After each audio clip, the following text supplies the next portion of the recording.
আজকে না আমি একটা ফেব্রিক কালারের ছোট বোতল দিয়ে এত সুন্দর একটা যোগদাদার মূর্তি তৈরি করে ফেলেছি। কিভাবে করেছি সেটা তোমাদেরকে তো অবশ্যই দেখাবো।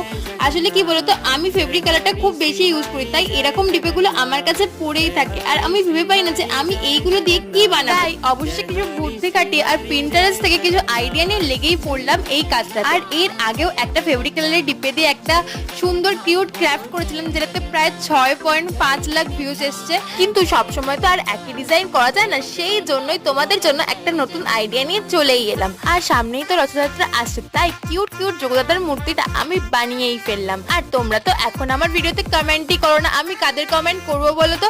তাড়াতাড়ি কমেন্ট করে যাও কেমন হয়েছে আমার এই ছোট্ট কিউট যোগদাতার মূর্তিটা। যোগদাদাকে ছাড়াও আমি বলরাম দাদা আর সুভদ্রা দিদির মূর্তিটাও ড্র করেছিলাম, যেটা আমি পরের অন্য একটা ভিডিওতে দেখাবো। আর এটাতে জানিয়ে যাও কিন্তু যোগদাদাকে কেমন লাগলো। আর যদি এটা ভালো লেগে থাকে আমার চ্যানেলটা সাবস্ক্রাইব করে দাও এরকম অনেক অনেক ক্রাফটের জন্য।